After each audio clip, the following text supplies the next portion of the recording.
अस्सलाम वालेकुम, आप देख रहे हैं पाकिस्तान टुनाइट। मैं हूं सैयद समर अब्बास। पाकिस्तान में इलेक्शन का बिगल बजने को है। पीडीएम की हुकूमत अपने आखिरी महीने में दाखिल हो गई है और खबरों के मुताबिक मुस्लिम लीग नून और पीपल्स पार्टी के दरमियान निगरान हुकूमत के लिए मामलात भी तय पा गए हैं। रिपोर्ट्स के मुताबिक ये मामलात हालिया दिनों में दुबई में होने वाली मुलाकात में तय पाए हैं, जिस मुतालिक कोई जमात खुलकर तो बात नहीं कर रही, ताहम सिर्फ इशारों किनायों में अगले सियासी सेटअप से मुतालिक बातें और दावे किए जा रहे हैं। जराये के मुताबिक नवाज शरीफ और आसिफ अली जरदारी की दुबई मुलाकात में इंतखाबी इस्लाहात और निगरान सेटअप के हवाले से अहम मामला तय पा गए हैं। जराये का मजीद कहना है कि वफाक, सिंध, बलूचिस्तान और निगरान सेटअप का फार्मूला भी तय कर लिया गया है। वफाक में निगरान सेटअप में नून लीग के तजवीज़ करदा अफराद की तादाद ज़्यादा होगी, जबकि पीपल्स पार्टी और दीगर जमातों की नुमाइंदगी मौजूदा असम्बली के तनासुब के हिसाब से होगी। ताहम बड़ा सवाल यह है कि क्या निगरान हुकूमत भी वक्त मुकर्रर पर घर चली जाएगी और इलेक्शन भी वक्त पर होंगे। इस मुतालिक पीपल्स पार्टी का मौक़िफ़ तो बड़ा वाज़ेह है कि किसी सूरत इंतखाबात में ताख़ीर नहीं होनी चाहिए। ताहम मुस्लिम लीग नून के कैंप में क्या राय है कि ताहाल वाज़ेह नहीं है। अमली तौर पर तो नून लीग भी इलेक्शन के लिए पेशकदमी करती दिखाई दे रही है, जब इंतखाबी इस्लाहात से मुतालिक मामलात आगे बढ़ रहे हैं और कहा जा रहा है कि तकरीबन 73 में से 70 तजावीज़ तय हो गई हैं। क़यास आराइयों के मुताबिक इन इस्लाहात में एक तजवीज़ सियासी जमात पर पाबंदी से मुतालिक भी ज़ेर गौर थी, जिसके तहत इख्तियार सुप्रीम कोर्ट से लेकर पार्लियामेंट के सुपुर्द किया जाए। इसके अलावा इलेक्शन के मौका पर आने वाले नताइज को लेकर उठने वाली धांधली के शोर को भी बज़ाहिर रोकने के लिए कुछ तजावीज़ ज़ेर गौर हैं, जिनमें से एक ये है कि अगर प्रिजाइडिंग अफसर ने मुकर्ररा वक्त में नतीजा ना सुनाया तो इस नतीजे को मुस्तरद कर दिया जाएगा। एक तरफ हुकूमती हल्कों में इंतखाबी इस्लाहात का मामला आगे बढ़ रहा है, तो पीडीएम इत्तेहाद में शामिल जमात ने अपने अपने सियासी दाव पेच और बयानिया के लिए भी पर तोल रही है। बिलखसूस मुस्लिम लीग नून इस वक्त अगले हुकूमती सेटअप में भी हिस्सा बकदर जुस्सा लेने के लिए पूरा जोर लगा रही है। पाकिस्तान मुस्लिम लीग नून पंजाब में भरपूर अंदाज से इंतखाबी अमल को आगे लेके बढ़ेगी। तमाम सूबाई और कौमी हलके, उन तमाम हलकों में जो है वो पाकिस्तान मुस्लिम लीग नून का उम्मीदवार जो है वो मौजूद होगा। शेर का निशान हर हलके में जो है वो मौजूद। कोई जमात जो है वो सीट एडजस्टमेंट की बात करती है, हमारा जो क्राइटेरिया है वो ये है, ये एडजस्टमेंट जो है वो बड़ी ही महदूद होगी। हम इलेक्शन अलायंस में नहीं जाएंगे। यानी राना सनाउल्लाह के इस दावे ने मुस्तकबिल में मुस्लिम लीग नून की किसी सियासी जमात से सीट एडजस्टमेंट या पंजाब के किसी हलके में किसी जमात के हक में अपने उम्मीदवार को दस्तबरदार करवाने की बातों को फिलहाल तो मुस्तरद कर दिया है। ऐसे में पीपल्स पार्टी और हाल ही में वजूद में आने वाले इस्तेकाम पाकिस्तान पार्टी के सियासी वजूद और मुस्तकबिल को एक चैलेंज भी दे दिया है। दूसरी जानिब मुस्लिम लीग नून में क़यादत और बिलखसूस अगले वज़ीर-ए-आज़म से मुतल्लिक भी एक रस्साकशी का तासुर दिख रहा है। वाशी मैदान में कारकर्दगी बिलखसूस IMF प्रोग्राम लॉक करने ने शहबाज शरीफ को एक बार फिर वज़ीर-ए-आज़म का फ्रंट रनर बना दिया है, जबकि इस मुतालिक नवाज शरीफ कैंप भी पूरी तरह मुतहर्रिक है और ये कहा जा रहा है कि नवाज शरीफ चौथी बार वज़ीर-ए-आज़म के उम्मीदवार बनने जा रहे हैं। नवाज शरीफ को वज़ीर-ए-आज़म बनाए जाने से मुतालिक तो बुलंदोबाग दावे हो रहे हैं, लेकिन नवाज शरीफ की वापसी से मुतालिक दावों से ज़्यादा पेशगोइयाँ हो रही हैं। या फिर सितंबर की इस तारीख का इंतजार हो रहा है जब सुप्रीम कोर्ट में बड़ी तब्दीली आ जाएगी और बज़ाहिर नवाज शरीफ को अपने कानूनी चैलेंजेस से मुतालिक कुछ रिलीफ मिलने की उम्मीद पैदा हो जाएगी। इस तमाम तर सूरत हाल में तफसीली गुफ्तगू करेंगे। हमें ज्वाइन किया है वफाकी वजीर और चेयरमैन इंतखाबी इस्लाहात कमेटी जनाब सरदार अयाज सादिक साहब ने। अयाज सादिक साहब, बहुत शुक्रिया आपने प्रोग्राम में ज्वाइन किया। आप इंतखाबी इस्लाहात कमेटी के चेयरमैन हैं और खबर ये आ रही है कि 73 में से 70 इंतखाबी इस्लाहात पर इत्तफाक राय हो गया है। क्या ऐसा ही है सर? नहीं, हम लोगों ने जितनी हमारी क्लॉजेस थी, एक थी जो इलेक्शन कमीशन ऑफ पाकिस्तान ने दी थी, एक थी जो सेनेट के मेंबरान ने दी थी अनऑफिशियली, एक थी कुछ नेशनल असेंबली के मेंबरान ने हो, उन सबको जो हमने कंपाइल किया तो हमने 2 दफा वी वेंट थ्रू देम। अब मुझे एग्जैक्ट याद नहीं, उसमें से कोई 4-5 रह गई थी जो डिस्कशन जिस पर जरूरत थी। तो ये जितनी अमेंडमेंट्स थी वो हमने डिस्कस करके उसमें तकरीबन कंसेंसस क्रिएट कर लिया है। अली जफर साहब नहीं आए थे पहली मीटिंग में, कल की मीटिंग में वो थे और उन्होंने बल्कि ये अल्फाज इस्तेमाल किए कि जिन चीज़ों पे मैंने लिखी हुई थी कि इस पे मैंने ऑब्जेक्ट करना है तो आप लोगों ने तो ऑलरेडी एक्सक्लूड कर दी और वो उसकी रिकॉर्डिंग भी मौजूद है ये सारी प्रोसीडिंग्स की। और अब हमारे पास काम ये रह गया है कि ये जो फर्दर फाइनलाइज हुई हैं इनको कंपाइल करके इसमें जो अमेंडमेंट्स प्रपोज हुई हैं जिसको रिजेक्ट किया वो ये हमारे पास मंडे को आएंगी। पीर वाले दिन हम इंशाल्लाह बैठेंगे जिस पे थोड़ी सी डिस्कशन रहेगी, वो भी कोई ज्यादा टाइम नहीं और इंशाल्लाह हम इसको फाइनलाइज करेंगे कंसेंसस से। अली जफर साहब ने सफर करना है, वो कह रहे थे कि मैं लिख के भेज दूंगा, वो लिख के भेजेंगे, उनको भी हम इंशाल्लाह कंसिडर करेंगे। ऑल्दो वो सारी उस मीटिंग में थे और एक एक चीज सुन रहे थे और उन्होंने बहुत कम जगह कुछ सवालात उठाए और जहां जो भी सवाल उठाया था वो ऑलरेडी एड्रेस हो गया था। चले, वो आपने जिस तरह बताया कि कुछ उन्होंने जुबानी एतराज़ात किए थे, कुछ वो तहरीरी तौर पर लिख कर देंगे। जो जुबानी एतराज़ात थे उनमें से आप कुछ बता सकते हैं कि किस चीज़ पे उन्हें एतराज़ था, किस शिक के ऊपर उन्हें एतराज़ था, कुछ बता सकते हैं? अभी तक तो कोई नहीं था जी। जो था उन्होंने खुद ये बात का इतराफ़ किया कि वो आप लोगों ने ऑलरेडी जो मैंने लिखे हुए थे वो ऑलरेडी आपने डिलीट किए हुए थे या उसको डिस्कस नहीं किया था और ड्रॉप कर दिया था। तो क्या उन्होंने इस चीज़ पे उनका एतराज़ था कि जो खबर भी आया कि सियासी जमात पर पाबंदी का इख्तियार सुप्रीम कोर्ट से लेकर पार्लियामेंट को दे दिया जाए, क्या इस पे अली जफर साहब ने एतराज़ किया? नहीं, ऐसी नहीं थी, मगर फॉरेन फंडिंग के हवाले से थी। सही, वो क्या थी फॉरेन फंडिंग के वजह से, ये भी बता दें तो क्या इन फॉरेन फंडिंग के वजह से थी, तो वो क्या थी सर?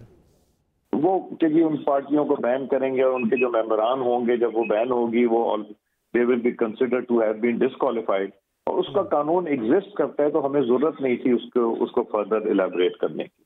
तो इसलिए हम लोगों ने कंसेंसस का ये ख्याल था कि ये इसकी जरूरत नहीं है। तो क्या कोई ऐसी तजवीज़ भी ज़ेर गौर है कि जिसके तहत 2 से ज़ायद हलकों पर इलेक्शन लड़ने से मुतल्लिक कोई पाबंदी लगा दी जाए? नहीं, अभी तक तो कोई ऐसी चीज नहीं थी। आप इसलिए कह रहे हैं, मुझसे ये सवाल पूछ रहे हैं कि इमरान खान साहब पहले इलेक्शन लड़ते हैं, फिर कहते हैं बंदों को कि बाहर आ जाओ, रिजाइन दे दो, फिर कहते हैं कि नहीं आप वापस चले जाओ, फिर वो कहते हैं सारे सीटों पे मैं इलेक्शन लड़ूंगा। वो मजाक तो बन गया है, आप शायद उसकी तरफ निशानदेही कर रहे हैं। मुमकिन है खान साहब पिछली मरतबा 5 पे लड़ते हैं, इस मरतबा 5 से भी ज्यादा हलकों पे वो इलेक्शन लड़ने का इरादा रख रहे हो, तो इसीलिए मैं आपसे बात कर रहा हूँ कि क्या कोई ऐसी तजवीज़ है, कोई ऐसी तरमीम कोई ला रहे हैं? ये अच्छा कि आपने याद करा दिया। अगली दफा ये मैं अगली मीटिंग में मैं जरूर रेज करूंगा कि ये हम टीवी की तरफ से एक ये सवाल आया था, और जिसमें कि ये एक तरफ असेंबलियों में आना चाहते हैं, दूसरी तरफ इस्तीफे देना चाहते हैं, तीसरी तरफ सारी सीटों पे खुद करना चाहते हैं। इसका भी कोई हल नहीं। ये आपने अच्छा साहब मेरी राय या तजवीज़ नहीं है, मैं आपकी राय जानना चाह रहा हूँ, चूंकि आप कमेटी के चेयरमैन हैं, आपका मौक़िफ़ क्या है इस पे? नहीं, मैं तो राय नहीं दूंगा, मैं तो कंसेंसस से राय दूंगा। इलेक्शन कमीशन का व्यू पॉइंट लिया जाएगा, मेंबरान का लिया जाएगा, फिर फैसला होगा। मैंने इलेक्शन कंडक्ट करना है, मैं इस स्टेज पे राय इस पे नहीं देता, मगर आपके निशानदेही का शुक्रिया। यासर साहब, ये जो एक शिक है कि जिस भी हल्के का रिजल्ट ताखीर का शिकार होता है या जिस पोलिंग स्टेशन का रिजल्ट ताखीर का शिकार होता है, वहाँ मुतल्लिका प्रिजाइडिंग अफसर के खिलाफ कोई कार्रवाई होगी, उसे सजा होगी, या उसका रिजल्ट जो है वो रोक लिया जाएगा या उसे माना नहीं जाएगा। ये क्या मामला है? ये क्या तरमीम, कुछ मजीद एलैबोरेट कर सकते हैं आप? एक तो हमने कहा है कि कोई भी सिक्योरिटी एजेंसी का हमला पोलिंग स्टेशन के अंदर नहीं होगा, और अगर जरूरत पड़ेगी कहीं कोई लॉ एंड ऑर्डर सिचुएशन हुई, तब प्रिजाइडिंग अफसर उनको अंदर बुला सकता है। दूसरा, जो पोलिंग एजेंट होगा, जब तक उसको रिजल्ट अंगूठे और साइन लगा के उसको हैंड ओवर ना किया गया, तब तक नहीं होगा। काउंटिंग जो होगी वो सबके सामने होगी। जो अंदर पोलिंग एजेंट्स बैठे हैं उनको निकाला नहीं जाएगा, जिस तरह 2018 में किया गया था। उसके बाद रात को 2 बजे तक इलेक्शन रिजल्ट पहुंचने चाहिए। एक वो इलेक्ट्रॉनिकली ट्रांसमिट करें और दूसरा वो फिजिकली लेके जाए। तो वो जब फिजिकली लेके जाएंगे या इलेक्ट्रॉनिकली ट्रांसमिट करेंगे, तो ये भी 2 हो जाएंगे, प्लस पोलिंग एजेंट्स के पास ये साइन रिजल्ट होंगे जिसके ऊपर सिग्नेचर प्रिजाइडिंग अफसर के भी होंगे। और 2 बजे तक रात को उन्होंने पहुंचना है। बलूचिस्तान के दोस्तों का ये था कि ये लोग गायब हो जाते हैं। अब आपको पता ना, डस्का हुआ था और डस्का में वो लोग गायब हो गए थे, फिर वो एक जगह इकट्ठे हो गए, उनको जियो फेंसिंग करके उनको पकड़ भी लिया गया। और जियो फेंसिंग से जब वो पकड़े गए और उनको एक जगह पे आइडेंटिफाई कर लिया गया, उसके बाद इलेक्शन कमीशन ने उनके खिलाफ फैसला दिया, और उस इलेक्शन कमीशन के फैसले पे अदालत ने स्टे दे दिया। तो हमने उस पे प्रिजाइडिंग अफसरों को भी कसूरवार ठहराएंगे अगर वो कोई ऐसी चीज करेंगे, गायब हो जाते हैं, टाइम पे नहीं पहुंचे, और फिर हम उसको एक्सटेंड करेंगे टाइम को 2 बजे से आगे, शायद 12 बजे तक या 10 बजे तक का जो फैसला भी होना है कि 10 बजे या 12 बजे, और उनको वैलिड रीजंस देने पड़ेंगे कि क्यों उन्होंने डिले किया, ये क्या वजूहात थी जिसकी वजह से डिले हुआ।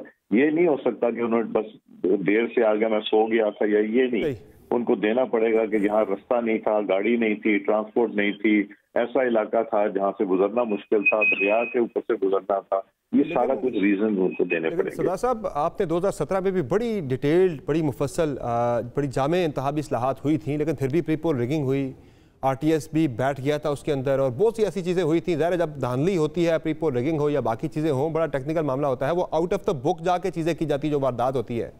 तो उसको रोकने के लिए, प्री पोल रिगिंग को रोकने के लिए, जिस तरह आपकी पार्टी के साथ हुआ था, आपके बहुत से उम्मीदवारों से इंतखाबी निशानात ले लिए गए थे, कागजात नामजदगी पे बड़े इश्यूज बने थे, उनको रोकने के लिए भी आप कुछ कर रहे हैं ऐसा?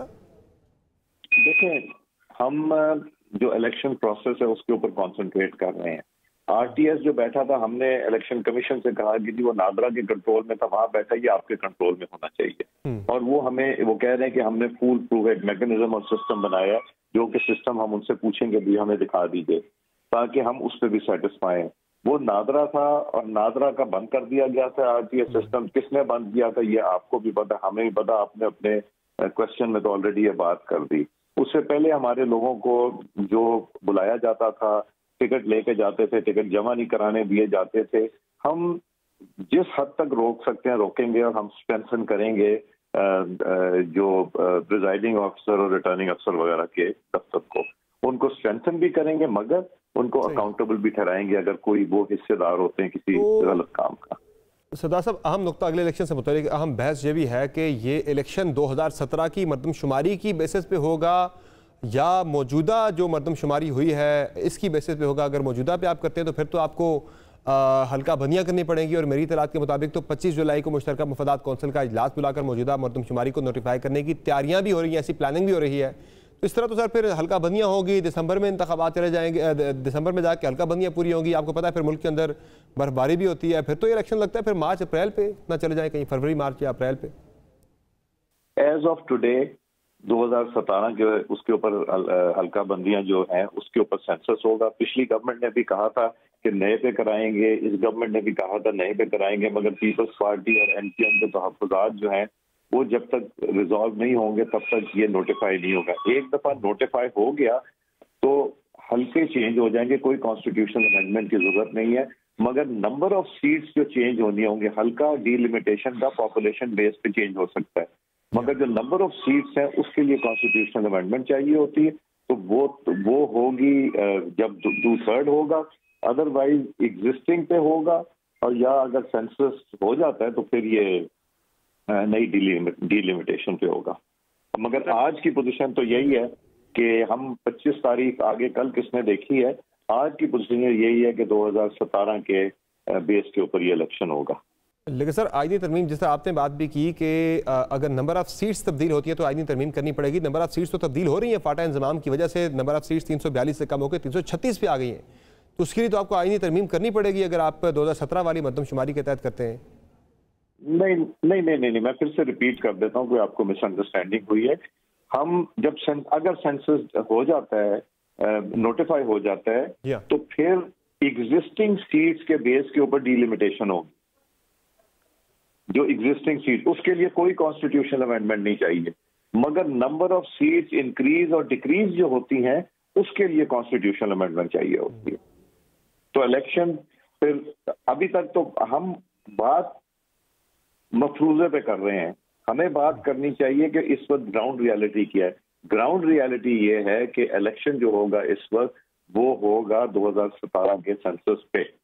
यानी कि ये तय हो चुका है, ये फैसला हो गया है, यानी प्रिंसिपली डिसाइड हो गया कि इलेक्शन 2017 की मरदमशुमारी के तहत ही होने हैं, मौजूदा पे नहीं हो रहे।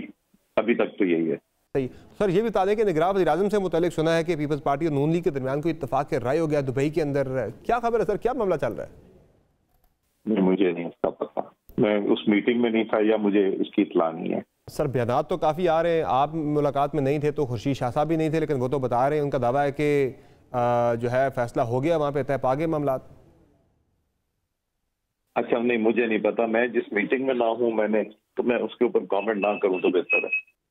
अच्छा, खुर्शीद शाह साहब तो ये भी बयान दे रहे हैं, वो ये दावा भी कर रहे हैं, वो ये कह रहे हैं कि नवाज शरीफ को किंग मेकर बनना चाहिए, वो खुद वज़ीर-ए-आज़म की दौड़ में ना है और शहबाज शरीफ को वो मौका करें कि दें वज़ीर-ए-आज़म के लिए। तो इसका मतलब है कि फिर आपकी पार्टी में भी कोई ऐसी बहस है कि मियाँ साहब ना आए और शहबाज शरीफ साहब वज़ीर-ए-आज़म के उम्मीदवार हों? देखिए, मैं रिपीट करता हूँ, आप क्या कह रहे हैं, खुर्शीद शाह साहब ने कहा उन्होंने कहा है कि नवाज शरीफ साहब किंग मेकर हैं और मगर उनको किंग मेकर रहना चाहिए, इलेक्शन नहीं लड़ना चाहिए। तो खुर्शीद शाह साहब आपको क्या मैसेज दे रहे हैं? खुर्शीद शाह साहब ये मैसेज दे रहे हैं कि नवाज शरीफ साहब के बगैर ये गुजारा नहीं है, और नवाज शरीफ साहब किंग मेकर भी बनेंगे, इलेक्शन भी जीतेंगे और प्राइम मिनिस्टर भी बन सकते हैं। वो तो ये कह रहे हैं। तो वो ये कह रहे हैं कि खुद ना आए इस दौड़ में, शहबाज साहब को आने दें, वो ये कहना चाह रहे हैं। उन्होंने ये कह दिया है ना कि प्राइम मिनिस्टर या नवाज शरीफ साहब बनेंगे या शहबाज शरीफ साहब बनेंगे। उन्होंने ये भी आपको बता दिया कि नवाज शरीफ साहब बन जाएंगे प्राइम मिनिस्टर। ये तो अपनी बातों में बता दिया ना, वो आपने खुद ही बता दिया। खुर्शीद शाह से तो यही मुझे नजर आ रहा है। अच्छा, सीट एडजस्टमेंट के वाले से क्या मामला चल रहे हैं पीपल्स पार्टी को लेके, आईपीपी को लेके? क्या कोई तय पाए मामला पंजाब में कर रहे हैं, नहीं कर रहे? अभी तक कोई किसी से डिस्कशन नहीं हुई। ये इलेक्शन जब करीब आएगा तो तब मेरा ख्याल है ये बातें होती हैं। सर ये तो चल रहा है, ये तो आपकी पार्टी के काफ़ी लोग कह रहे हैं कि पंजाब में सीट एडजस्टमेंट होगी तो आईपीपी के साथ तो आपको करनी पड़ेगी, उनके काफ़ी लोगों आपको अकोमोडेट करना पड़ेगा, अपने साथ लेके चलना पड़ेगा। अब अगर आईपीपी के साथ हो जाती है सीट एडजस्टमेंट तो अलीम खान साहब जो है पार्टी के प्रेसिडेंट हैं और वो आपका उनका हल्का एक है, एक हल्के से आप इलेक्शन लड़ते हैं, तो क्या फिर आप उनको उनके लिए सीट छोड़नी पड़े तो छोड़ेंगे सर? फिर देखें, अलीम खान साहब और मैं हमेशा ही इकट्ठे लड़ते रहे। 2002, 2008, 2013, 2015 और 2018 इकट्ठे लड़ते रहे। इकट्ठे का मतलब ये भी होता है ना कि मिल के लड़ते रहे हैं या एक दूसरे के खिलाफ लड़ते, तो इकट्ठे लड़ते रहे। तो ये जब वक्त आएगा तो मैं उन लोगों में से नहीं जो अपनी सीट की खातिर जमात का नुकसान कर दूं। तो ये बड़ी वक्ती आने जाने वाली चीजें होती हैं। तो इसलिए अगर पार्टी फैसला करेगी कि मैंने नहीं लड़ना तो मैं नहीं लड़ूंगा। अगर पार्टी फैसला करेगी कि सीट देनी है तो मैं दे दूंगा। अगर पार्टी कहेगी नहीं तुम लड़ लो तो लड़ लूंगा। मगर तारीख ये बताती है कि अलीम खान साहब और मैं हम साथ ही लड़ते हैं एक दूसरे के। सर पिछले इलेक्शन में एक बार आप यानी कि 2013 वाले में आप चेयरमैन पीटीआई को शिकस्त दे चुके हैं। क्या इस मतलब फिर चैलेंज देते उन्हें कि आए वो आपके सामने इलेक्शन लड़ने के लिए मैदान में? मैं बड़ा छोटा आदमी हूँ जी, मैं बड़ा गरीब आदमी हूँ। वो पहले भी अल्लाह की मेहरबानी से और मुस्लिम लीग नून के कायद और वोटों की वजह से इमरान खान साहब को हराया है। मैं तो बहुत छोटा आदमी, मैं ना बड़े दावे देता हूँ, ना मैं बढ़के मारता हूँ, ना मैं शेख रशीद की तरह प्रेडिक्शंस करता हूँ। तो इसलिए बस जो अल्लाह ताला को मंजूर होगा जी। वैसे क्या चेयरमैन पीटीआई को इलेक्शन लड़ने की इजाज़त ना मिलने की जो बातें हो रही हैं, ऐसा होना चाहिए? इंतखाबी अमल से बाहर करना चाहिए उन्हें? यार जो कुछ उन्होंने कर दिया ना, जो 70 साल में हिंदुस्तान नहीं कर सका वो उन्होंने पाकिस्तान के साथ कर दिया। अगर हिस्ट्री देखें, मैं आपसे ये क्या कुछ कहते रहे और क्या कुछ करते रहे, तोड़ दो, मार दो, फाड़ दो, आग लगा दो, पैसे ना पाकिस्तान लेके आओ, IMF में पैसे कर्जा पाकिस्तान को नहीं होगा, IMF को खत लिख दो, तो कसर रह गई है अब एंटी पाकिस्तान होने की इमरान खान साहब की। अच्छा, आपने अपने हालिया के इंटरव्यू में कहा था कि मियाँ साहब जल्द पाकिस्तान आने वाले, बल्कि आप उन्हें लाने के लिए जाने वाले हैं, तो कब आप जा रहे हैं और कब वो आ रहे हैं? देखिए, खुर्शीद शाह साहब ने तो बता दिया आपको कि किंग मेकर कौन है, नवाज शरीफ।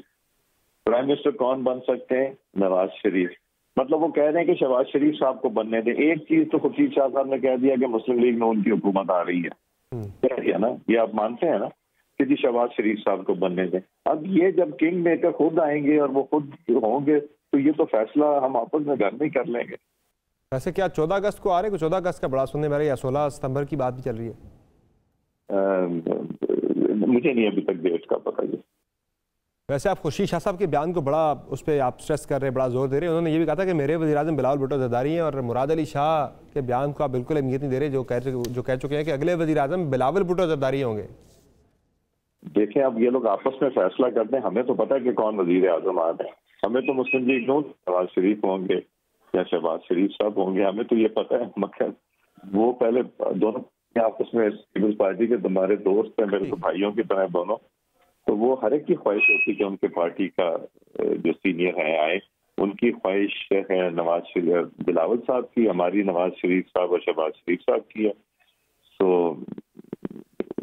हर एक की अपनी ख्वाहिश होती है। बहुत शुक्रिया या सादिक साहब, आपने प्रोग्राम में ज्वाइन किया। नाज़रीन, प्रोग्राम में एक मुख्तसर ब्रेक से वापस आएंगे, बात करेंगे पाकिस्तान में TTP की जानिब से दहशतगर्दी के जो हालिया वाक़यात हैं वो बढ़ते जा रहे हैं। अफ़गानिस्तान के अंदर जो बुरी हुकूमत है उसको बार बार पाकिस्तान की तरफ से बावर करवाया गया है कि आप TTP के जो कार्रवाइयाँ हैं उसे रोकें, कर्टेल करें, लेकिन ऐसा नहीं हो रहा। तो आज रियासत पाकिस्तान की तरफ से आज फ़ौज की तरफ से बड़ा एक वाज़ेह और दो टोक जवाब दिया गया अफ़गानिस्तान के अंदर। बिलखुसूस TTP के हवाले से बात इस पर करेंगे। एक ब्रेक के बाद हमारे साथ करेंगे।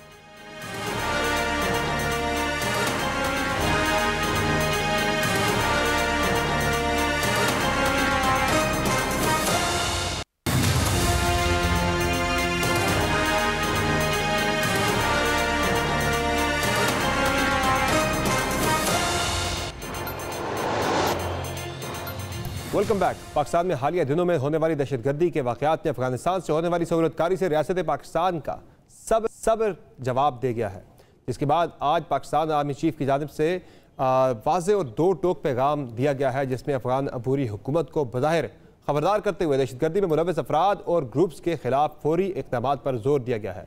ISPR के मुताबिक आर्मी चीफ ने कोयटा गैरिजन में खिताब करते हुए कहा कि पाकिस्तान में दहशतगर्दी के वाक़यात में अफगान शहरियों के मुलव्वस होने पर तशवीश है और इसका तदारुक ज़रूरी है। बयान में बताया गया है कि पाकिस्तानी फ़ौज को दोहा मुआहदे के मुताबिक अबूरी अफगान हुकूमत से तवक्को है कि वो अपनी सरजमीन को किसी भी मुल्क के खिलाफ दहशतगर्दी के लिए इस्तेमाल नहीं होने देंगे। तहरीक तालिबान पाकिस्तान की अफगानिस्तान में मौजूद पनागाहों और सरगर्मियों की आज़ादी पर शदीद खदशात थे। बयान में मजीद कहा गया है कि पाकिस्तान में दहशतगर्दी के वाक़यात में अफगान शहरियों का मुलव्वस होना एक अहम पहलू है, जिसका तदारुक ज़रूरी है। ऐसे हमले बर्दाश्त नहीं किए जाएंगे और पाकिस्तान की सिक्योरिटी फोर्सेज इसका मौसर जवाब देंगे। पाकिस्तानी फ़ौज का कहना है कि दहशतगर्दों के खिलाफ ऑपरेशन बगैर किसी तातुल के जारी रहेगा और दहशतगर्दी के खात्मे तक फोर्सेज आराम से नहीं बैठेंगी। आर्मी चीफ सैयद आसिम मुनीर को कोयटा गैरिजन जोब हमले पर ब्रीफिंग दी गई। याद रहे कि बुध को बलूचिस्तान के इलाके के जोब में फौजी अड्डे पर हमले और सुई में दहशतगर्दों के खिलाफ ऑपरेशन के दौरान 12 फौजी जान से गए शहीद हुए, जबकि 5 हमला आवर और जवाबी कार्रवाई में मारे गए थे। एक और वाक़े में सूबे के ज़िला सुई में भारी हथियारों से लेस दहशतगर्दों के साथ फायरिंग के तबादले में मजीद 3 फौजी जवान शहीद हुए, जबकि 2 हमला आवर भी मारे गए थे। इससे कबल अक़वाम मुत्तहिदा में अफगानिस्तान के मुस्तक़बिल नुमाइंदा सुहेल शाहीन ने एक इंटरव्यू में कहा था कि TTP अफगानिस्तान में नहीं बल्कि पाकिस्तान के कबायली इलाकों में है। अगर वो पाकिस्तान के अंदर हैं तो ये उनकी ज़िम्मेदारी है, हमारी नहीं। और इस हवाले से पाकिस्तान बारहा जो अफ़गानिस्तान की बुरी हुकूमत है उस पर भी बावर करा चुका है और इंटरनेशनली भी कई ममालिक के ज़रिए पाकिस्तान जो है वो अफ़गानिस्तान को ये पैगाम दे चुका है कि वो जो TTP के ग्रुप्स हैं जो कि पाकिस्तानी बिल्कुल बॉर्डर के साथ अफ़गानिस्तान की साइड पे बैठे हैं, जो कि वहाँ से बैठ के पाकिस्तान के ख़िलाफ़ ऑपरेट कर रहे हैं, उन पर काबू पाएँ, उनकी कार्रवाइयों को रोका जाए। इससे पहले बयान भी इस तरह क्या है कि वरना फिर यहाँ से कोई हो सकती है अगर नहीं रोका जाता वहाँ से। इस पर हमें ज्वाइन किया है ब्रिगेडियर हारिस नवाज साहब ने, दिफाई अमूर के माहिर हैं। फिर साहब बहुत शुक्रिया आपने ज्वाइन किया प्रोग्राम में। सर ये बताएं कि हम जब से अफ़गानिस्तान के अंदर बुरी हुकूमत आई है तालिबान की, उसके बाद हम कई मौक़े पे बार बार उन्हें ये बावर करा चुके हैं कि जो TTP है उसे अफ़गानिस्तान सरजमीन पाकिस्तान के ख़िलाफ़ इस्तेमाल ना करने की इजाज़त दी जाए, यानी रोका जाए ऐसा करने से, लेकिन ऐसा नहीं हो रहा। वहाँ से मुख्तलिफ जो है वो जवाज़ और रीजनिंग वहाँ से दी जा रही हो, कभी कहते हैं पाकिस्तान के अंदर बैठे, कभी क्या बात करते हैं। तो सीरियसनेस आपको अफ़गानिस्तान की साइड पर नज़र नहीं आ रही या उनकी कैपेसिटी का इशू या मसला आपको कहाँ लग रहा है? देखिए, एक तो वो सीरियस भी नहीं है, नंबर 2 बात देखें, बेसिक डिफरेंस ये है कि आइडियोलॉजी ऑफ अफगान तालिबान और TTP इनकी एक ही है, इसमें कोई फ़र्क नहीं है। वो क्योंकि तालिबान TTP वाले अफगान तालिबान तो अमेरिका के खिलाफ लड़ाई में मदद करते रहे हैं। अब वो जब इस वक्त वो लड़ाई ख़त्म हो गई है तो but they can't force them कि आप मुल्क से चले जाओ या ये ना करो। पाकिस्तान गवर्नमेंट ने बहुत दफ़ा इनसे कमिटमेंट की है, गए डिफेंस मिनिस्टर हमारे गए हैं, DGI गए हैं, वहाँ जाके बताया कि हमारी क्या कंसर्न है, हमारी क्या तशवीश है, हमें क्या प्रॉब्लम हो रही है। दे प्रॉमिस, लेकिन वो उसको फिर दूसरी साइड पे देखना शुरू कर देते हैं। नंबर 3 देखें, जब दोहा कॉन्फ्रेंस हुई थी तो वहाँ उन्होंने अफगान तालिबान ने कमिटमेंट की थी कि हमारी ज़मीन किसी के खिलाफ दहशतगर्दी के लिए इस्तेमाल नहीं है। लेकिन क्योंकि वहाँ पर एक एथनिक बैलेंस गवर्नमेंट नहीं है, पोलिटिकल इंक्लूसिव गवर्नमेंट नहीं है, फिर उनके पास पैसों की कमी है, फाइनेंशियल प्रॉब्लम का पैसा फ्रीज अमेरिका ने किया है, ने किया हुआ है, तो उनकी रेट ऑफ गवर्नमेंट भी कायम नहीं है।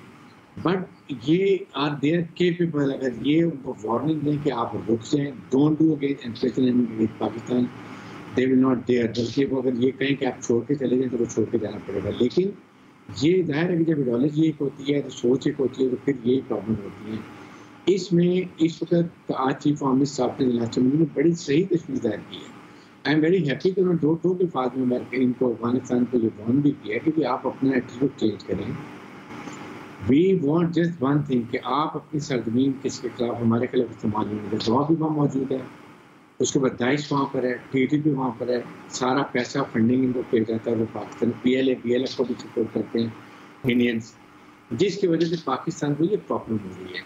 I think this is the time हमें सबसे पहले तो Russia, China, central Asia, Iran, ये हमारे वो ममालिक हैं जो डायरेक्टली कंसर्न है इससे, हमें उनको कॉन्फिडेंस में लेके बात करनी चाहिए। और ईरान सबसे बड़ा स्टेक होल्डर है, क्योंकि नॉर्दर्न अलायंस अभी भी उस वहाँ पर एक फैमिली है अफगान तालिबान की, तो वो उनको सपोर्ट करते हैं। हमें मिल के उनको भी जब हुकूमत में आएंगे तो then they will stop interfering. Problem ये है कि ये अफगान तालिबान समझ नहीं रहे हैं कि ये पश्तून की हुकूमत बना के बड़े खुश हो रहे हैं। जब तक एथनिक बैलेंस रिप्रेजेंटेशन ये मसला हल नहीं होंगे। एक और जो बात इंपॉर्टेंट है, वैसे आज ईरान के दौरे पर भी रवाना हुए, ईरान का दौरा भी कर रहे हैं वो। आई एम श्योर कि वो बड़ा अच्छा कर रहे हैं। वहाँ जाके वो बताएंगे कि किस तरह पाकिस्तान और ईरान मिल के हम इस अफगानिस्तान के अफगान तालिबान से बात की जाए, उनको समझाया जाए कि यू कॉमेडी ऑफ नेशन में रहने के लिए जो फॉलो सर्टेन नॉर्म्स, और आपको कुछ ह्यूमन राइट्स की भी बात करने की जरूरत है। एक पोलिटिकल एथनिक बैलेंस गवर्नमेंट बनाए, इंक्लूसिव गवर्नमेंट बनाए, जिसमें तमाम जो ग्रुप्स हैं उनकी रिप्रेजेंटेशन और ताजिक्स हैं, उज़्बेक्स हैं, हज़ारास हैं, पश्तून हैं, सबको मिल के लेके आएंगे तो फिर प्रॉब्लम खत्म होगी। और ये ईरान से यही बात की जाए कि ईरान अपना प्रेशर यूज़ करे, पाकिस्तान अपना करे, और फिर कहीं ना कहीं बैठ के मसले को हल कर लिया जाए। लेकिन पाकिस्तान को अभी बड़े क्लियर टर्म में अफगानिस्तान को बताना चाहिए, और अगर वो नहीं बताते तो हमें सिंपल बात है कि अफगान जितने रिफ्यूजीज हमारे पास हैं, हमने बहुत मेहमाननवाजी कर ली है। अगर हम उनको यही कहें कि सिर्फ कि आप अपने मेहमानों को वापस ले लें तो इनको समझ आ जाएगी कि ये किस तरीके से 30 लाख लोगों को लेके जाएंगे, जो सहूलतकारी भी करते हैं कुछ लोग। I don't talk about anyone, लेकिन पाकिस्तान की प्रॉब्लम ये कि जी बिल्कुल से प्रॉब्लम ये कि देखें, पश्तून हमारे पेशावर में हमारे सारे पश्तून भाई हैं, अक्रॉस अफगानिस्तान जो भी पश्तून है, अफगान तालिब ये जो महाजरीन है ये भी पश्तून है। So it's a very delicate relation जो हमें इसका ख्याल करना पड़ता है। अफगानिस्तान में कितना विद्रोह में कितना सपोर्ट किया हमने, हर लिहाज से इवैक्यूएशन में, इनका मुकदमा लड़ा दुनिया में। उसके बाद आपके सामने अब जिस वक्त भी फूड शॉर्टेज होती है, गन्ना, चावल, चीनी, क्या कुछ देते हैं। सर वो तो देखिए आपकी बात बिल्कुल जायज़ है, हमने क्या क्या नहीं किया, लेकिन वहाँ से हमें ज़ाहिर है उस तरह से रेसिप्रोकेट नहीं किया जाता, बल्कि नेगेटिव वे में वहाँ से चीज़ें होती हैं पाकिस्तान के ख़िलाफ़। तो अब सर हमने बहुत बर्दाश्त भी कर लिया, सब कुछ करके देख लिया, भलाई भी करके देख ली, सपोर्ट भी करके देख लिया, नहीं हो रहा वहाँ से कोई कोऑपरेशन नहीं है पाकिस्तान के लिए, बल्कि पाकिस्तान मुखालिफ जो कुव्वतें हैं उनके साथ ज़्यादा कोऑपरेशन शायद वहाँ से हो रहा है। तो ये जो हम देख रहे हैं कि फिर ऑप्शन फिर हमारे पास क्या है, क्या फिर उसी ऑप्शन की तरफ हमें जाना पड़ सकता है कि जिस तरह आपने बात की हमें एतमाद में लेना पड़ेगा बाकी ममालिक को भी, तो फिर हम फिर टारगेटेड स्ट्राइक्स करें वहाँ पे जो भी TTP के वहाँ पे ठिकाने हैं उनके ऊपर जाके, अगर वो नहीं करते?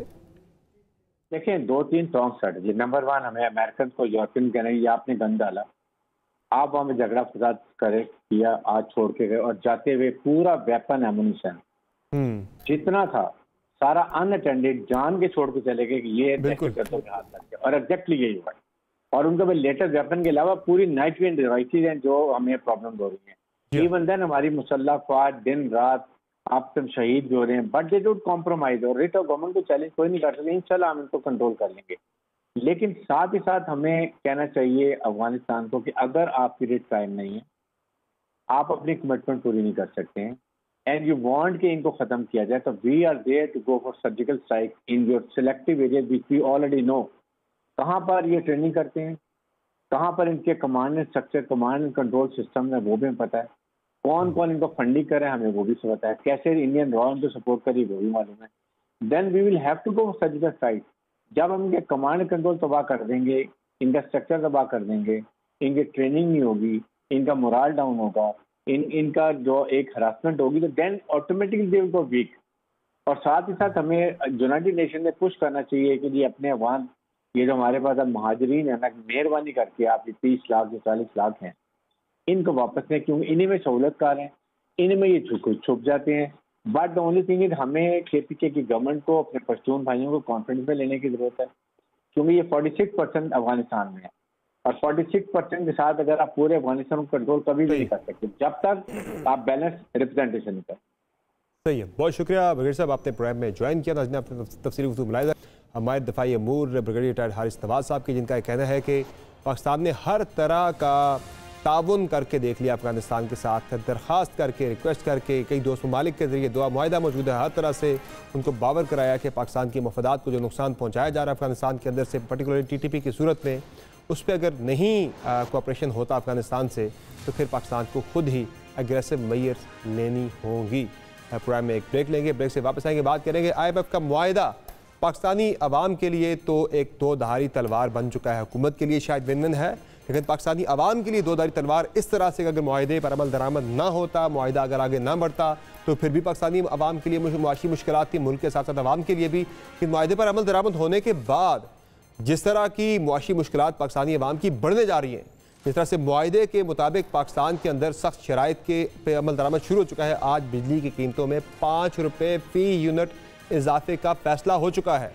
किस तरह की पाकिस्तानी अवाम को मुआहिदे पे अमल दरामद के बाद महंगाई की सूरत में मुआशी मुश्किलात का सामना करना पड़ेगा, बात करेंगे ब्रेक के बाद। हमारे साथ रहिए।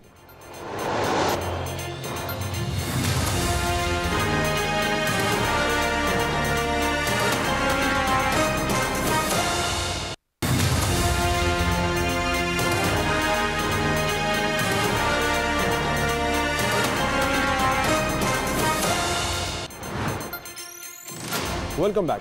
IMF मुआहिदा होने और बाज़ाहिर मुआशी इस्तेहकाम की राह हमवार होने के बाद हुकूमत तो शादियाने बजा रही है, लेकिन अभी इश्क के इम्तहान और भी हैं, और इस इम्तहान का सबसे ज़्यादा सामना इसी अवाम को होगा जिसकी भलाई और बका के लिए हुकूमत और IMF डील करने और पाकिस्तान को दिवालिया होने से बचाने का क्रेडिट ले रही है, जो कुछ हद तक जायज़ भी है, क्योंकि IMF पाकिस्तान को 3.3 अरब डॉलर देगा, जिसके बाद दीगर आलमी इदारे और ममालिक भी पाकिस्तान की मुआशी मदद के लिए आगे आ रहे हैं।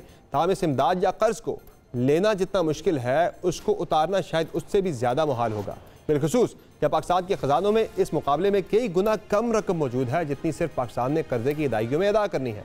आलमी मुआशी जरीदे ब्लूमबर्ग ने अपनी हालिया रिपोर्ट में बताया था कि पाकिस्तान को आइंदा साल यानी 2024 में 23 अरब डॉलर वापस करने हैं, और ये अदायगियाँ पाकिस्तान के ज़र मुबादला के ज़खायर से 6 गुना ज़्यादा है।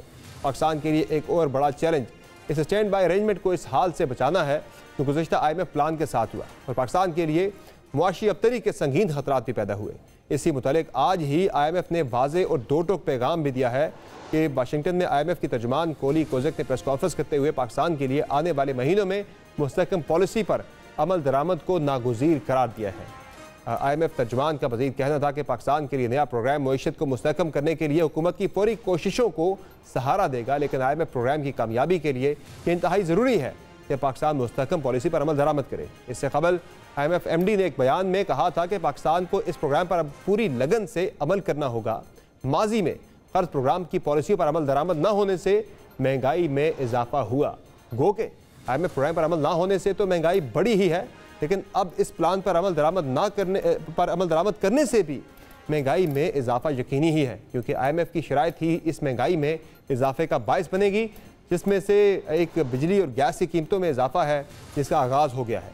अब से कुछ देर पहले ही नेपरा ने बिजली की कीमत में 4 रुपये 96 पैसे फ़ी यूनिट इजाफे का फैसला वफाकी हुकूमत को भिजवा दिया है। दूसरी जानिब IMF डील के बावजूद कुछ दिन तो मुआशी तौर पर मस्बत सिग्नल्स दिखे, बिलखुसूस जब रुपये को डॉलर के मुकाबले में भरपूर तकवीत मिली, लेकिन आज मार्केट के इख्तिताम पर एक बार फिर डॉलर ने रुपये को मात दी और 1 रुपये 13 पैसे महंगा होकर 277 रुपये पर बंद हुआ। जबकि ओपन मार्केट में डॉलर की कीमत में 4 रुपये का इजाफा हुआ है। इसी तरह आज ही आने वाले आदाद शुमार के मुताबिक हफ्तावार महंगाई की शरह में भी 0.33% इजाफा हुआ, जो 28.96% तक जा पहुँची है। मुल्क की मजमूई मुआशी सूरत हाल पर बात करेंगे। हमें ज्वाइन किया है माहिर मईशत जनाब डॉक्टर हकान नजीब साहब ने। हकान नजीब साहब, बहुत शुक्रिया सर। जिस तरह से मैंने पिछले लिंक में सेगमेंट के दौरान एक्स्ट्रा भी दिया था कि जो IMF का प्रोग्राम की का जो है इसकी डील का हो जाना पाकिस्तानी मुआशरत के लिए, पाकिस्तानी हुकूमत के लिए तो एक विन विन है, एक बड़ी कामयाबी है। लेकिन पाकिस्तानी अवाम अगर ये मुआहिदा ना होता, उस सूरत में भी महंगाई फेस कर रही थी। अब मुआहिदा होने के बाद जिन कड़ी शराइत पर अमल दरामद शुरू हो चुका है, जिस तरह बिजली आज तकरीबन 5 रुपये फी यूनिट महंगी कर दी गई है, गैस महंगी होनी है, इस महंगाई का पाकिस्तानी अवाम को तो लगता है कि सामना करते रहना है। समर, आपने बहुत ही अच्छा इंट्रोडक्शन सामने रखा है, पर अगर आप इस इंट्रोडक्शन में खुद ज़रा फिगर्स देखिए तो आपको अंदाज़ा होगा कि पाकिस्तान को IMF से तो कोई राह फरार नहीं था। जो डिले IMF के प्रोग्राम में रहने में हुआ, और ये डिले सिर्फ पिछले 5-6 माह का नहीं है जो आपने नवंबर में काम करना था, उससे पीछे भी चले जाएं तो आप कुछ अशारिये देखें अपने। सितंबर 2021 में आप 20 अरब डॉलर के ज़खायर में थे स्टेट बैंक ऑफ पाकिस्तान के पास। ये IMF में जब आप गए हैं तो ये 4.4 बिलियन डॉलर पे आ गए थे। जस्ट लुक हाउ आपने किस तरह ब्लीड किया है। आपकी इन्फ्लेशन बढ़ रही थी, आपके ये सब कुछ क्यों हो रहा था? पाकिस्तान एक डॉलर लिक्विडिटी क्राइसिस में था, आपको इनफ्लो ऑफ डॉलर्स टूट रहा था। आपने पिछले 9 माह में 15.5 अरब डॉलर की बाहर पेमेंट्स कर रहे थे। आपका डिफॉल्ट रिस्क बढ़ना शुरू हो गया। पाकिस्तान अगर खुदा न खास्ता इस तरफ चला जाता तो पहले तो ये सोचिए कि जो श्रीलंका में हुआ, जो लोगों को पेट्रोल मिल नहीं रहा था, माओ को अपने बच्चों के लिए दूध नहीं मिल रहा था, कीमतें तो छोड़ दीजिए एक तरफ। सो पहले तो ये याद रखिए कि this is a good scenario for Pakistan. मैं तो पिछले 15-20 माह से लगातार फोर्सफुली ये कह रहा हूँ, लोगों के पे बोझ बढ़ेगा, कम नहीं होगा, इसमें कोई दो शर्तें नहीं है। मतलब ये जो शराइत उनसे तय हुई हैं उसमें आपने 438 को तो नए टैक्सेस लगाए, आपने बिजली की कीमत में रद्दोबदल अब करने जा रहे हैं, गैस की कीमत का रद्दोबदल जुलाई में भी होना है, इसलिए कि जून 2 को ओगरा एक आपको कह चुका है कि ये डिटर्मिनेशन जो है वो फील्ड में है। पर समर, मेरी गुजारिश आपसे ये है कि क्या बिजली जो कीमत का तायुन है आज IMF ने किया है कि नेप्रा ने किया है? हम आसानी से ये चीजें नेप्रा पे डाल देते हैं। बिजली तो 5 रुपए बढ़नी ही बढ़नी थी। IMF 7 रुपए तक का इजाफा होना है, 7 रुपए तक का इजाफा होना है। इसमें और भी टैरिफ्स आ जाते हैं, बेस के अलावा भी तो बेस टैरिफ चेंज होने जा रहा है। गैस की कीमत में जो इस वक्त डिटर्मिनेशन फील्ड में है उसमें 45 से 50% की चेंज आपको ड्यू है। ये क्यों ड्यू है समर? इसलिए कि आपने पिछले 28-30 माह में चेंज नहीं की अपनी गैस की कीमत। ये टैक्सेस क्यों ड्यू हैं? क्योंकि आपकी टैक्स टू GDP रेशो 9% भी नहीं है, ये 12% हुआ करती थी FBR की टैक्स टू GDP रेशो। आपने NFC में लिखा है कि हम इसको 15% तक ले जाएंगे। The picture I'm trying to portray is कि IMF ने आपको डिफॉल्ट रिस्क से निकाला, सारी मार्केट्स ने ठीक आपको रिएक्ट किया। समर, आपके जो ओवरनाइट चेंज आया है ना, आपके ज़र मुबादला के ज़खायर लिटरली डबल हो गए हैं। आज जब मैं आपसे बात कर रहा हूं तो आप 8.5 अरब डॉलर के करीब खड़े हैं। सो कहने का मकसद ये है कि लोगों पे बिल्कुल भारी पड़ रहा है। इसलिए भारी पड़ रहा है कि प्राइसिंग चेंजेस जो हैं वो IMF करने को कह रहा है, जो नेप्रा और ओगरा बता रहे हैं। अब एक और बात, IMF ने तो ये नहीं कहा कि आप वेजेस पे टैक्स बढ़ा दीजिए। IMF ने कहा कि नहीं, आप अपने टैक्सेस की मद में कुछ बेहतरी लाइए। आप रिटेल पे टैक्स लगा लेते, आपने 3,000 रुपया लगाया फिर विड्रॉ कर लिया। आप प्रॉपर्टी पे कैपिटल गेन्स लगा लेते, IMF बहुत खुश होता। आप एग्रीकल्चर इनकम टैक्स लगा लेते, IMF आपको ना रोकता। आप इनहेरिटेंस टैक्स लगा लेते, IMF आपको ना रोकता। आप अपनी एक्सपेंडिचर का रिफॉर्म दिखाते उनको, मसलन पेंशन का जो आपने एक रिफॉर्म शुरू किया है, इससे बहुत ज्यादा रिफॉर्म दिखा सकते थे। समर, पेंशन 801 अरब रुपया हैं, 801 अरब रुपया। मैं समर 6-7 साल पहले टेबल पे क्यू ब्लॉक में मिनिस्ट्री ऑफ फाइनेंस में मैंने ये कहा था कि ये 250 अरब हैं, ये डबल हो जाएंगी। समर, आई वाज रॉन्ग, वो 801 अरब रुपया हो गई।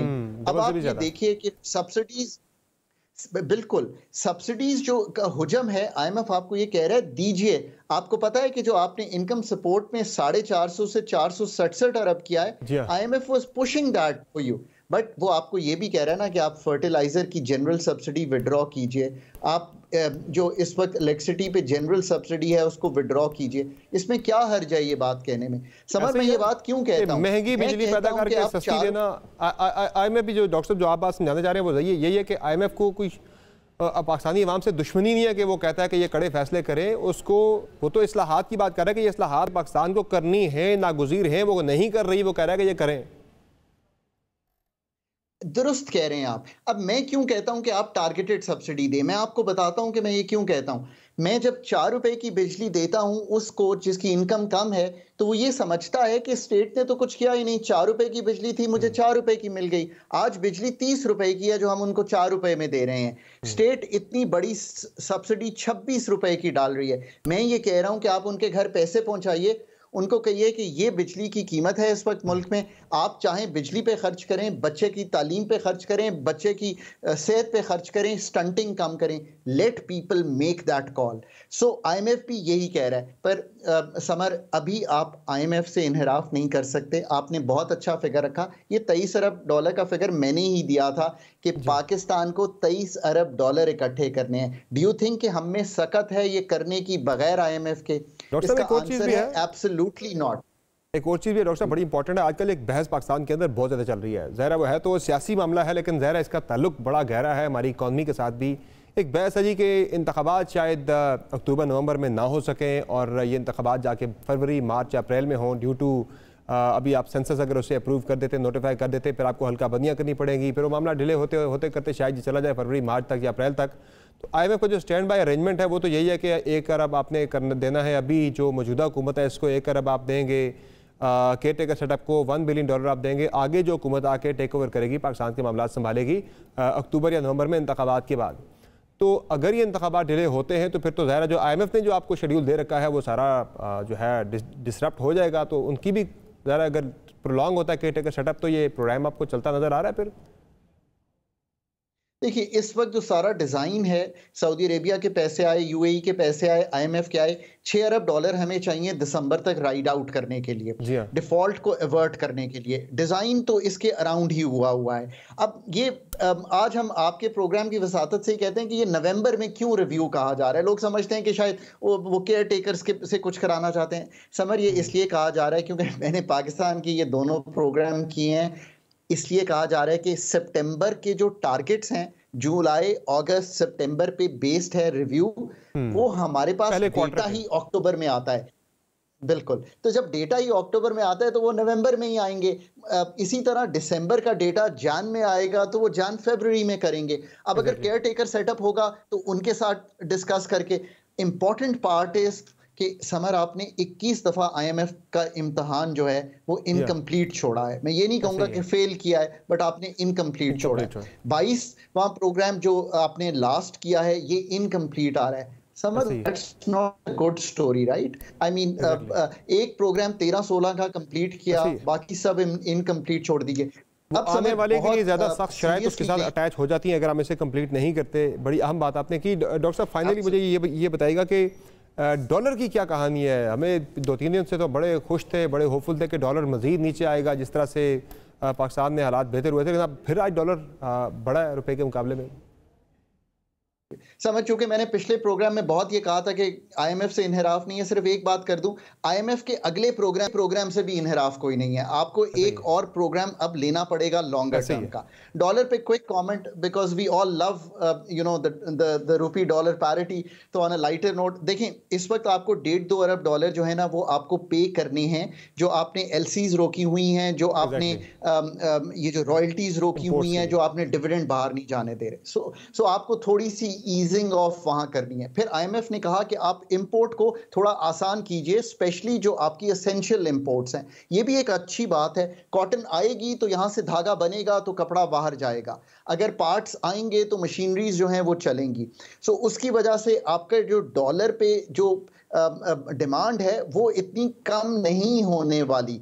सप्लाई बेहतर होना शुरू हो गई है, बिकॉज इस वक्त स्टेट बैंक के पास पैसे मौजूद हैं। जिन्होंने स्टोर ऑफ वैल्यू बनाया हुआ था ना, मेरे साथ दोस्त जो फोन कहते थे कि हमने तो बाहर ही रिसीट्स एक्सपोर्ट की होल्ड की हुई हैं, तो मैं उन्हें कहता था कि एक दिन आएगा कि आप इसको 278 पे कर रहे होंगे अनफ्रीज, तो उन्होंने शुरू कर दिया है। बट डिमांड भी एट द सेम टाइम, फिर आपको मालूम है कि 8 से 10 हज़ार कंटेनर इस वक्त भी पोर्ट पे खड़ा है, उसकी भी क्लियरेंस होनी है। सो ये एक बैलेंस है जो इस वक्त चल रहा है, इसी बैलेंस में चलेगा। पर मैं ये जरूर कहूंगा कि शायद जिस तरह इरोड हो रहा था कॉन्फिडेंस, वो वापस आ गया है।